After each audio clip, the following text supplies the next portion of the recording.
বিসমিল্লাহির রহমানির রহিম। বলেন আপনি।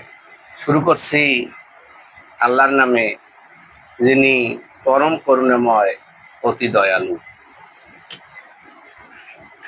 যখন একজন মানুষ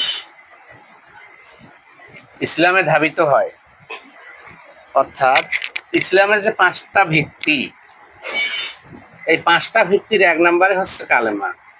যখন একজন মানুষ কালেমা গ্রহণ করে, তার উপর সাথে সাথে কালেমার পরেই হচ্ছে নামাজ বা সালাত, নামাজ ফরজ হয়ে যায়। একজন মানুষ সকাল 10টায় কালেমা গ্রহণ করলো, দুপুরে অবশ্যই ওনাকে জোহরের সালাত আদায় করতে হবে। তা না হলে এই যে ইসলামের যে পাঁচটা ভিত্তি, কালেমা, নামাজ, রোজা, জাকাত, হজ, এই পাঁচটা ভিত্তি পরিপূর্ণ করতে হলে ক্রমান্বয়ে, যদি আপনি বলতে চান যে আমি একজন মুসলমান, তাহলে পাঁচটা ভিত্তির উপর আপনাকে প্রতিষ্ঠিত করতে হবে। এখানে ডাউট রাখলে হবে না। আচ্ছা, আমি আপনাকে বলি, জাকাত হজের কথা যেটা বলছেন আপনি, মনে করেন আপনি হজ করলেন, আপনি হজ করে সুদ খান, ঘুষ খান, এটা কি আপনার হজ হবে?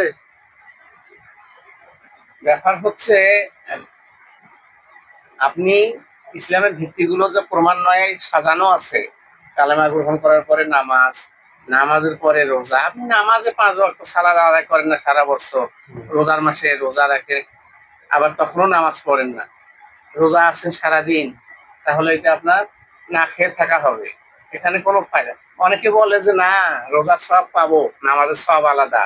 আরে ভাই, রোজাটা তখনই হবে যখন আপনি নামাজ 5 ওয়াক্ত করবেন। নামাজ 5 ওয়াক্ত পড়বেন। তারপর আপনি বললেন জাকাত। আপনি হজ যাবেন কখন? হজ হচ্ছে সর্বশেষ ধাপ। আপনি জাকাত দেওয়ার মতো তৌফিক নাই। গরিবের হক, গরিবের জাকাত, আপনার যে যতটুকু ধন সম্পদ আছে, এটা আপনি হিসেব করে যে জাকাতটা দিতে পারতেছেন না বাৎসরিক, আর আপনি হজের আশা কিভাবে করেন? আপনি আগে জাকাত দেন। আমরা বলি যে কালেমা, নামাজ, রোজা, হজ, জাকাত। নো, কালেমা, নামাজ, রোজা, জাকাত, হজ, যত এখানে বলার জন্য ওইভাবে লিখুক। আমি বলি কালেমা, নামাজ, রোজা, জাকাত, তারপরে হজ। আপনার জাকাত দেওয়ার সামর্থ্য নাই, আপনি হজের আশা করে বসে আছেন। আচ্ছা, যেটা প্রশ্ন করলেন যে হজ করে আসার পরে আপনি সুদের সাথে জড়িত, আপনি বিভিন্ন অন্যায় কাজের সাথে জড়িত, তাই না? তাহলে আপনার যে একটা যে মূল যে বিবেক আল্লাহ দিছে, আল্লাহ যে সৃষ্টির সেরা মানুষ আমাদেরকে সৃষ্টি করছে, এর ভিতর অন্যান্য পশু এবং অন্যান্য জীবদের মধ্যে এই বিবেকটুকু দেয়নি। আপনাকে